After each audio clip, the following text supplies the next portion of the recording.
Chicken കറി ഉണ്ടാക്കാൻ വേണ്ടിയിട്ട് വളരെ കുറച്ച് ഇൻഗ്രീഡിയൻസ് മാത്രമേ എടുക്കുന്നുള്ളൂ. അപ്പോൾ നമ്മുടെ ആദ്യത്തെ മെയിൻ ഇൻഗ്രീഡിയൻ്റ് എന്ന് പറഞ്ഞാൽ ചെറിയ ഉള്ളിയാണ്. പിന്നെ നമുക്ക് വേണ്ടത് ആവശ്യത്തിന് വെളുത്തുള്ളി. അപ്പോൾ ആവശ്യത്തിന് ചെറിയ ഉള്ളിയും അതുപോലെ തന്നെ വെളുത്തുള്ളിയും കൂടി എടുത്തിട്ട് നന്നായിട്ട് ചതച്ചെടുക്കണം. അരച്ചെടുക്കേണ്ട, ചതച്ചാണ് കേട്ടോ നമുക്ക് എടുക്കേണ്ടത്. ചിക്കൻ ആദ്യമേ തന്നെ നമ്മൾ വളരെ കുറച്ച് അളവിൽ മുളക് പൊടിയും മഞ്ഞൾപ്പൊടിയും ഉപ്പും കൂടി ഇട്ട് ഒരല്പം നാരങ്ങാനീരും കൂടി ഒഴിച്ചിട്ട് മാരിനേറ്റ് ചെയ്ത് ഒരു അരമണിക്കൂർ മാറ്റി വെക്കണം. ഇതെല്ലാം നന്നായിട്ട് അതിലോട്ട് പിടിക്കണം. പിന്നെ നമ്മളൊരു പാത്രം എടുത്തിട്ട് അതിൽ വെളിച്ചെണ്ണ ഒഴിച്ച് കൊടുക്കാം.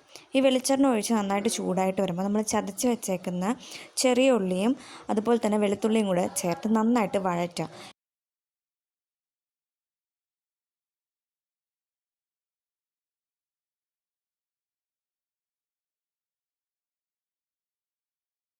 ഇതിൻ്റെ കളറൊന്ന് മാറി ഒരു ഗോൾഡൻ ബ്രൗണിഷ് കളറായിട്ട് വരുമ്പോൾ നമ്മളിതിൽ എരിവിന് ആവശ്യത്തിനുള്ള വറ്റൽമുളകാണ് ആഡ് ചെയ്ത് കൊടുക്കുക. നമ്മളിതിൽ ഒത്തിരി മുളക് പൊടി ഉപയോഗിക്കുന്നില്ല.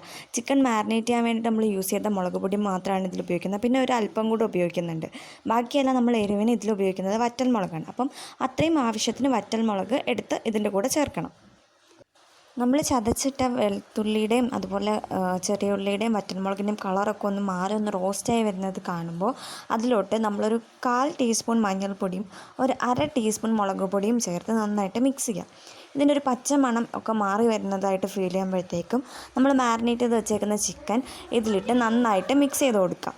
നന്നായിട്ട് മിക്സ് ചെയ്ത് ഈ മസാലക്കൂട്ട് ഇതിലോട്ട് പിടിക്കണം. ഈ സമയത്ത് നിങ്ങൾക്ക് ഉപ്പ് വേണമെങ്കിൽ ആഡ് ചെയ്യാം. നമ്മൾ ചിക്കൻ മാരിനേറ്റ് ചെയ്ത സമയത്ത് തന്നെ ആവശ്യത്തിന് ഉപ്പ് ഇട്ടിട്ടുണ്ട്. നിങ്ങൾക്ക് ഉപ്പ് കുറവാണെന്ന് തോന്നുന്നെങ്കിൽ ഈ സമയത്ത് നമുക്ക് കുറച്ച് ഉപ്പും കൂടെ ആഡ് ചെയ്ത് കൊടുക്കാം.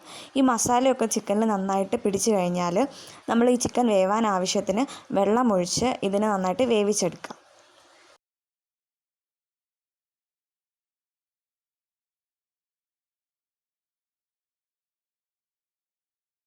നമ്മുടെ ചിക്കൻ കറി നന്നായിട്ട് തിളച്ച് നല്ലൊരു സ്മെല്ല് വരാൻ തുടങ്ങി.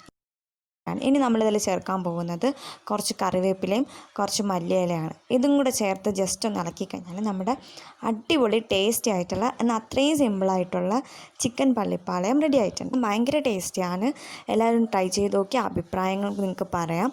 പിന്നെ വീഡിയോ ഇഷ്ടപ്പെട്ടാൽ നിങ്ങൾ ചാനൽ മറക്കാതെ സബ്സ്ക്രൈബ് ചെയ്യുക, അതുപോലെ ലൈക്ക് ചെയ്യുക, ഷെയർ ചെയ്യുക. ഇതിലേക്ക് കാണാം. ടാറ്റ.